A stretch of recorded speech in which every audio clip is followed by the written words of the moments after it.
Welcome to our channel vision classes by Raju sir. दोस्तों, तो आज हम लोग फिर से दूसरा जो हमारा वीडियो है, कंटेंट है ज्योग्राफी का एक लेसन, वो हम देख रहे हैं। तो शुरू करने से पहले वही बात, एक बार माँ दुर्गा से आशीर्वाद लीजिए कि हमारा जो ये एजुकेशन हो ये बेहतर हो, साथ ही साथ बढ़िया से बढ़िया रिजल्ट हमें मिले।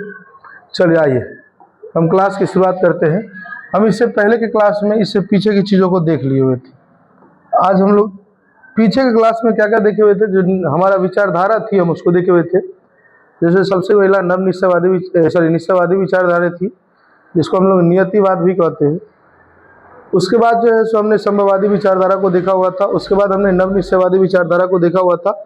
अब हम लोग चलते हैं आगे का जो हमारा टॉपिक है उसको देखते हुए आगे बढ़ते हैं। अगला टॉपिक है प्रकृति का मानवीकरण। ये क्या होती है? तो प्रौद्योगिकी के विकास के साथ मानव ने प्रकृति को संशोधित करना शुरू किया और सांस्कृतिक परिदृश्य बनाया। इसे भोगवाद या प्रकृति का मानवीकरण कहा गया। अब समझिए ध्यान से, प्रौद्योगिकी क्या होता है? प्रौद्योगिकी मतलब होता है ज्ञान, विज्ञान बढ़ना, ज्ञान मतलब नॉलेज बढ़ना।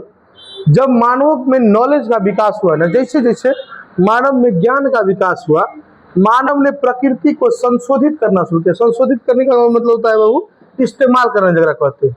और उसके बाद इनको सांस्कृतिक परिदृश्य बनाया, जिससे हम लोग भोगवाद या प्रकृति का मानवीकरण भी कहते हैं। मतलब ये समझिए, मानव अपने उपयोग के आधार पर इसका इस्तेमाल करना शुरू कर दिया। मानव का जैसे उपयोग होता था, मतलब किसी भी चीज़ की जरूरत हुई तो मानवों ने उसको प्रकृति से लेना शुरू कर दिया। तो ये होती है वो प्रकृति का मानवीकरण, अर्थात वैसी प्रक्रिया जिसके द्वारा मानवों के द्वारा प्रकृति को अपने इस्तेमाल में लिया जाना शुरू हुआ, वो भी अंधाधुंध करना शुरू कर दिया। तो इसी प्रक्रिया को हम लोग प्रकृति का मानवीकरण कहते हैं। अब आइए बाबू, मनुष्य का प्रकृतिकरण क्या होता है? मनुष्य तकनीक की मदद से अपने भौतिक वातावरण के साथ बातचीत करता है या सांस्कृतिक विकास के स्तर को इंगित भी करता है। भौतिक पर्यावरण के साथ साथ आदिम समाजों की भी बातचीत पर्यावरणीय निश्चयवाद कहलाती है, जो मनुष्यों का प्रकृतिकरण है। भैया सर, मनुष्य का प्रकृतिकरण या मानव का प्रकृतिकरण क्या होता है?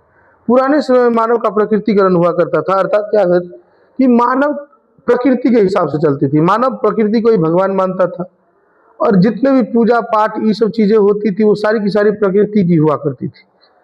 लेकिन धीरे धीरे क्या हुआ ना, तो वही प्रक्रिया जो होती है जिसमें मनुष्य जो था, अर्थात मानव जो था, अपने आप को प्रकृति के अकॉर्डिंग ढाल रहा था, उसको हम लोग क्या कहते हैं? तो प्रकृति का, मानव का प्रकृतिकरण कहते हैं। धीरे धीरे क्या हुआ, जब मानवों में ज्ञान आई, नॉलेज बढ़ा, तो मानवों ने इस बात को जाना कि इसका इस्तेमाल हम अपने उपयोग में कर सकते हैं। तो धीरे धीरे मानवों ने इसका इस्तेमाल करना शुरू किया और अंधाधुंध इस्तेमाल करना शुरू कर दिया, जिस प्रक्रिया को ही हम लोग क्या कहते हैं? तो प्रकृति का मानवीकरण कहते हैं। आइए हम इन दोनों को समझ गए, आगे चलते हैं। मानव भूगोल की नवीन विचारधारा, जो नई विचारधारा आई, जिसको हम लोग कल्याण परक भूगोल कहते हैं। यह मानव भूगोल का ऐसा क्षेत्र होता है जो मानवीय समाज से मिलने वाली असमानताएं और मानवीय कल्याण के विभिन्न पक्षों का अध्ययन करती है। मतलब ये समझिए बाबू, ये मानव भूगोल के क्षेत्र कहलाते हैं। क्या कहलाते हैं बाबू? क्षेत्र। एक ऐसा क्षेत्र है जिसमें मानवीय समाज से जितने भी मिलने वाली क्या क्या है? तो असमानताएं हैं। असमानता मतलब जिसको लोगों को जो है सो भेदभाव की नजरों से देखना, ये सब जो है कल्याण परक, जो मतलब इनको एक होना चाहिए ना कि हाँ भाई, मानव को किस तरह से उनका एक मानवीय जो समानता होनी चाहिए, या मानवीय जो उनका एक पक्ष होना चाहिए, या उनको जो है एक तरह का जो सम्मान होनी चाहिए, उसी के बारे में हम विभिन्न पक्षों का अध्ययन करेंगे। इसमें वही कल्याण परक विचारधारा कहलाती है।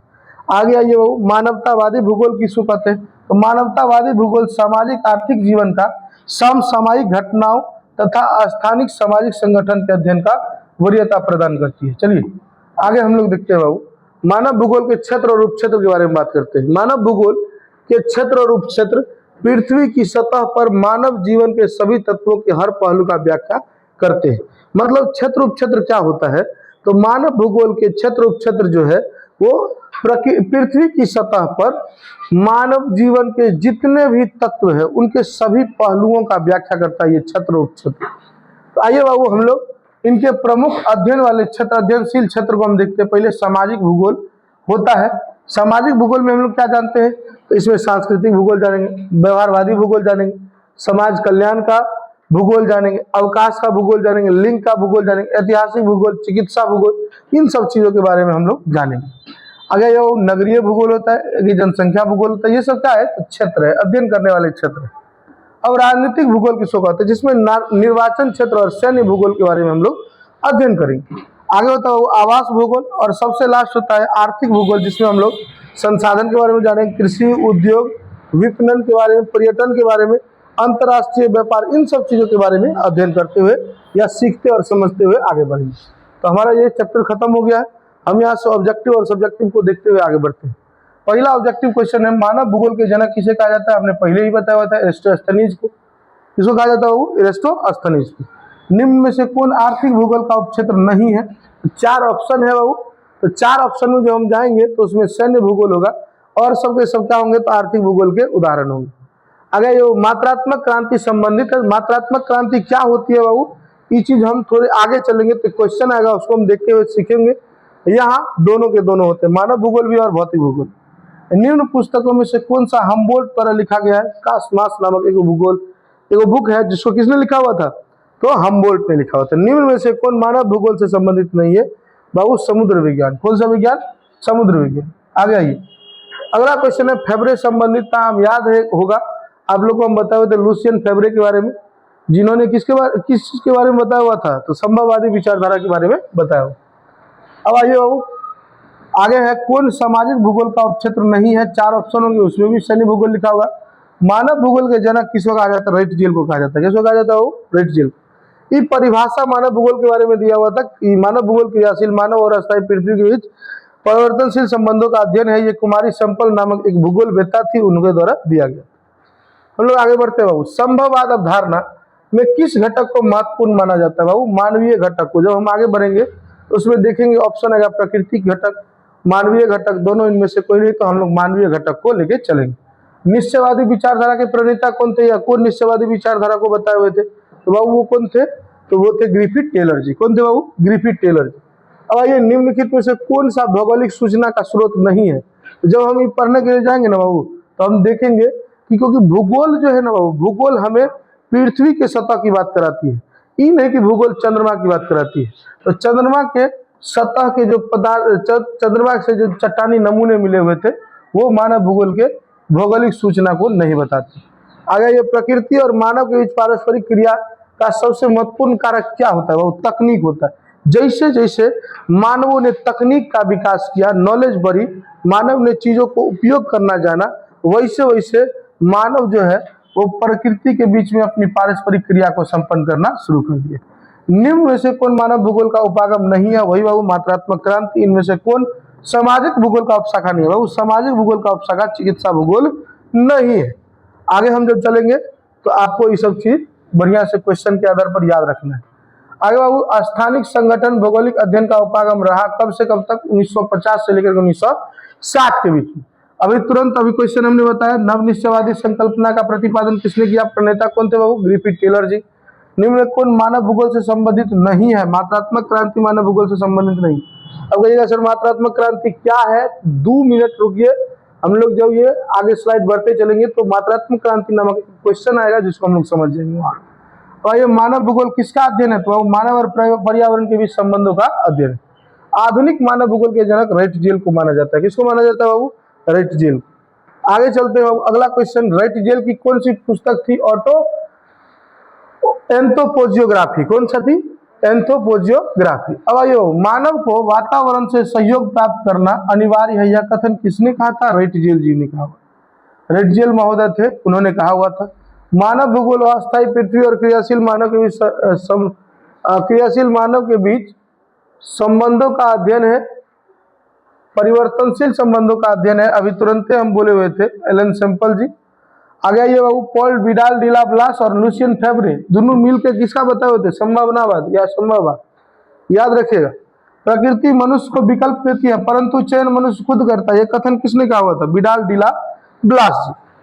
भूगोल वेत्ता थे विडाल डिला ब्लास, उन्होंने ये कहा हुआ था। अब आइए बाबू, पर्यावरणीय निश्चयवाद के प्रमुख प्रणेता सब थे, इसमें से जितना है, राइटजेल है, हम्बोल्ट है, हेस्टिंग्टन है, सभी के सभी जो है वो क्या है? तो इस पर्यावरणीय निश्चयवाद या निश्चयवादी विचारधारा जगह कहते हैं उनके समर्थक थे। मानव के सभी क्रियाकलाप पर्यावरण द्वारा नियंत्रित होते हैं, यह विचार किस विचारधारा के से संबंधित है? वह वो नियतिवाद कहिए। आगे रुको और जाओ निश्चयवाद किसे कहते हैं बाबू? नव निश्चयवादी को कहते हैं। किसको कहते हैं बाबू? नव निश्चयवादी या नव नियतिवादी, जो कहिए दोनों एक ही। नव निश्चयवादी या नव नियतिवादी की संकल्पना किसने किया हुआ था बाबू? ग्रिफिथ टेलर ने। नव निश्चयवादी या नियतिवादी में किस बात पर बल दिया जाता है बाबू? संतुलित दृष्टिकोण, मतलब दोनों में क्या हो तो कॉम्बिनेशन समान बना रहे। मानव पृथ्वी के लिए भी जरूरी है और पृथ्वी मानव के लिए भी जरूरी है, मतलब सॉरी प्रकृति मानवों के लिए भी जरूरी है और मानव प्रकृति के लिए भी जरूरी है। यही है संतुलित दृष्टिकोण। मानव प्रकृति को बदल सकता है, यह किस विचारधारा का प्रमुख विचार है? संभावनावाद का बाबू, जिसको संभाववादी विचारधारा भी कहते हैं। प्रकृति का मानवीकरण किसके द्वारा संभव हुआ बाबू? तकनीक के प्रौद्योगिकी के विकास। किसके द्वारा? प्रौद्योगिकी रहे तो भी, तकनीक रहे तो भी। आगे ये भोगवाद किसका उदाहरण है? प्रकृति के मानवीकरण का। प्रकृति के मानवीकरण कहने का अर्थ क्या है? प्रकृति का मानव अपने अनुसार दोहन करना या अपने हिसाब से उसको इस्तेमाल करना ही क्या कहता है? तो प्रकृति का मानवीकरण कहता है। अगर ये मानव तकनीक के माध्यम से भौतिक पर्यावरण से संवाद करता है, यह क्या कहलाता है बाबू? प्रकृतिकरण। क्या कहलाता है बाबू? प्रकृतिकरण। आदिम समाज को पर्यावरण से संबंधित किस विचारधारा को दर्शाता है बाबू? निश्चयवादी विचारधारा को। किसको? निश्चयवादी। निश्चयवादी मतलब आदिम समाज मतलब क्या? जो पुराने समय के लोग थे वो प्रकृति को भगवान मानते थे। पर ये कौन विचारधारा को बताता है?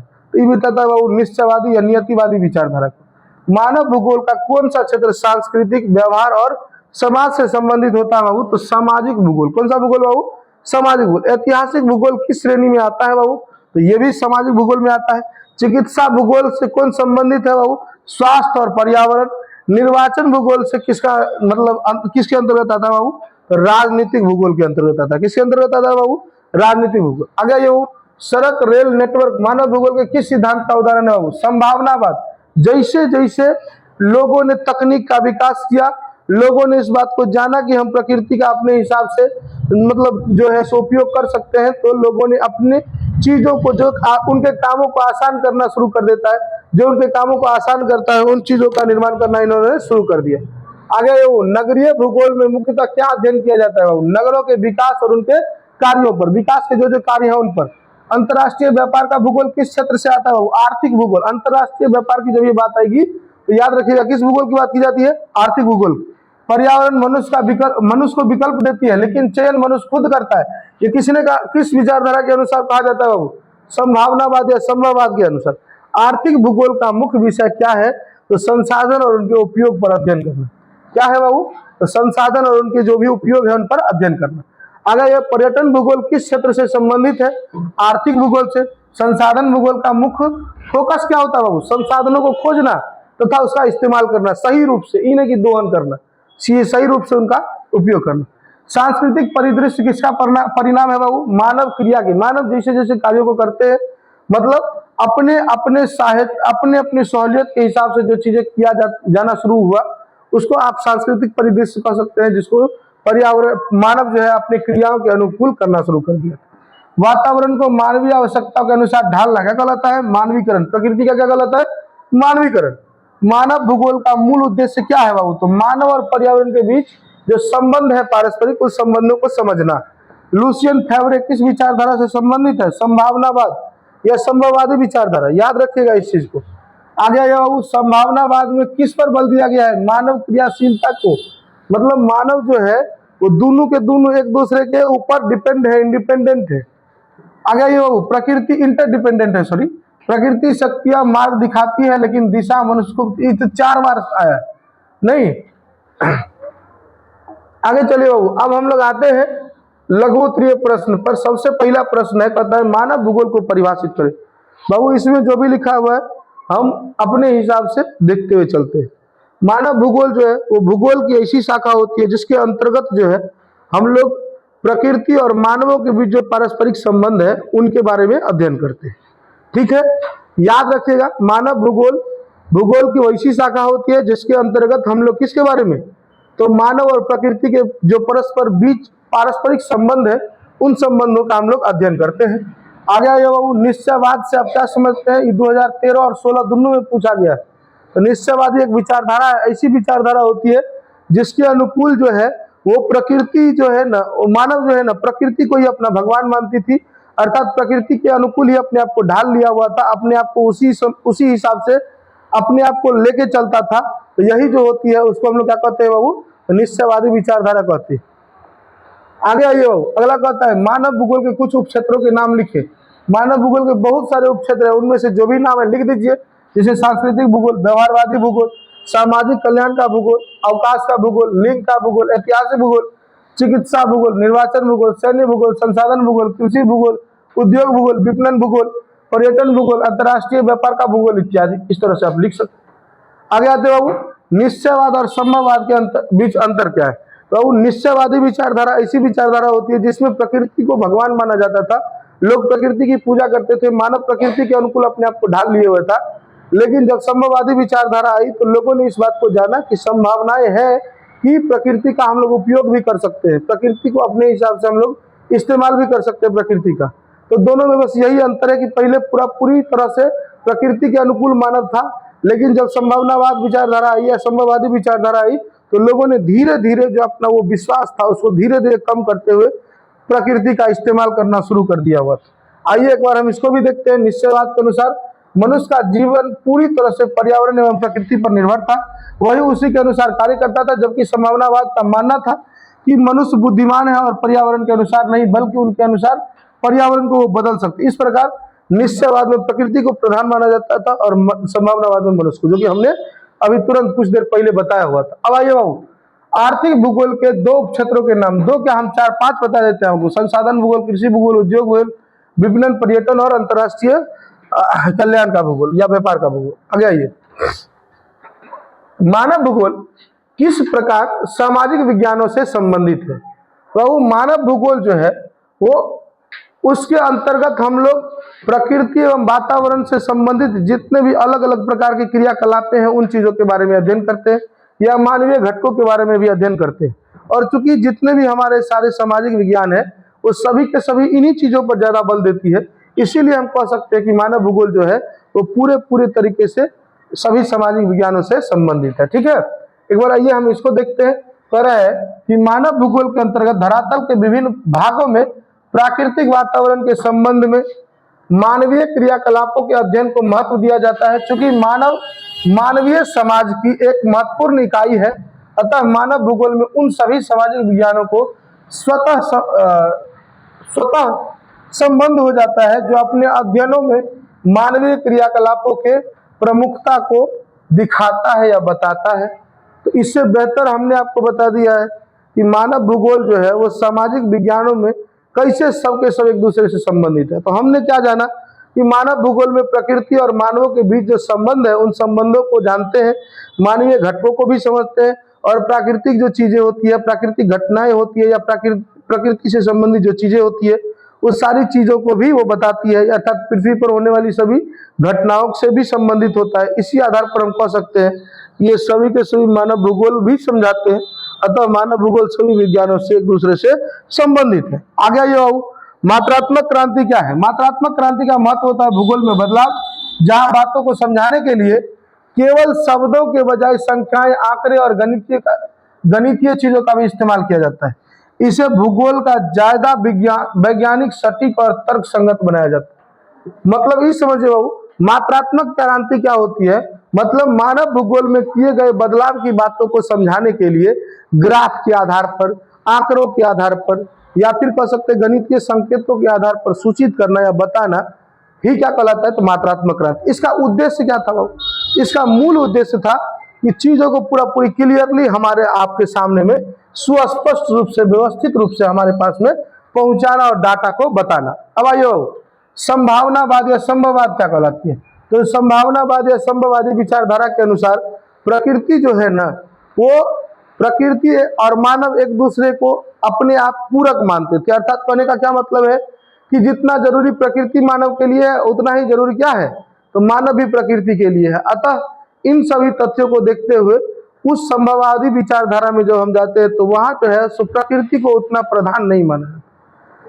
प्रधान किसको माना जाता था? तो बाबू मनुष्यों को ज्यादा प्रधान मानने लगा या माना जाने लगा। तो याद रखिएगा, संभववादी विचारधारा ऐसी विचारधारा होती है जिसमें मानव जो था वो पूरी तरीके से प्रकृति पर निर्भर नहीं था, मानव जो था उसका अपने हिसाब से इस्तेमाल कर सकता था। यही हुई संभववादी विचारधारा अपनी बुद्धि के हिसाब से। और ये नव निश्चयवाद का क्या अर्थ होता है? नव निश्चयवाद की विचारधारा वैसी विचारधारा होती है जिसमें मानव जो है ना पूरी तरीके से प्रकृति को, मतलब प्रकृति पर से मानव की इंडिपेंडेंसी ही खत्म कर ली। अर्थात कहने का मतलब क्या था, मनुष्य पूरी तरह से अपने आप को प्रकृति पर निर्भर रखा ही नहीं, वो जैसे चाहता था वैसे अपने हिसाब से प्रकृति का दोहन करना शुरू करता था। और साथ ही साथ में कुछ दिन के बाद ये विचारधारा को जब लोगों ने जाना तो इस बात को जाना कि प्रकृति को उनके नियमों के अनुकूल ही इस्तेमाल कर सकते हैं। ऐसा नहीं है कि उसको नियंत्रित रखने के लिए हमको उसका पालन करना पड़ेगा, उनके नियमों का। अगर हम नहीं पालन करते तो कहीं ना कहीं प्रकृति अपना प्रकोप दिखाएगी, जिससे कहीं ना कहीं हम लोग को या मानव की हानि होनी शुरू होगी। तो नव निश्चयवादी विचारधारा की बात की जाए तो नव निश्चयवादी विचारधारा किसको कहते हैं? तो नव निश्चयवादी विचारधारा इसको कहते हैं कि मानव जो है वो प्रकृति के नियम के पालन के अनुसार प्रकृति का अपने हिसाब से इस्तेमाल कर सकती है। हाँ, जैसे जैसे प्रकृति का इस्तेमाल करना शुरू करेगी तो उसके जगह पे कुछ न कुछ एंटीटोड या कह सकते हैं, उसके जगह पर प्रकृति को कहीं ना कहीं और बढ़ावा देने की या बढ़ाने की बात होनी चाहिए। उसी को हम लोग क्या कहते हैं? नव निश्चयवादी विचारधारा। अगर ये वो प्रकृति के मानवीकरण से आप क्या समझते हैं? तो हमने अभी तुरंत कहा कि कुछ समय के बाद क्या हुआ, तो मानवों में तकनीक एवं प्रौद्योगिकी का जब विकास हुआ तो मानवों ने क्या किया, तो प्रकृति को अपने हिसाब से जैसे जैसे उसका उपयोग में आने लगा वैसे वैसे उपयोग करना शुरू कर दिया। यही तो होता है प्रकृति का मानवीकरण। मतलब ये समझिए कि मानव अपने इच्छा अनुसार प्रकृति को उपयोग करना शुरू कर दिया, वही प्रकृति का मानवीकरण होता है। आगे ये मनुष्य का प्रकृतिकरण, एक ही क्वेश्चन बार बार आ रहा है तो हम इसको छोड़ते हुए आगे बढ़ रहे हैं।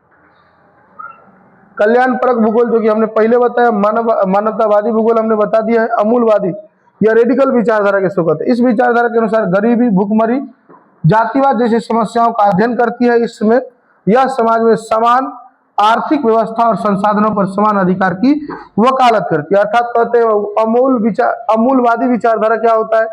तो इसमें बाबू जो गरीब लोग हैं या जिसमें मान लीजिए सामाजिक असमानताएं जिस पर होती है, उन सभी को उनके अधिकार की अर्थात समान अधिकार की बात की जाती है। साथ ही साथ में उन पर संसाधनों पर भी, उनका संसाधनों पर भी समान अधिकार होता है। इन चीजों का पर ज्यादा बल दिया जाता है।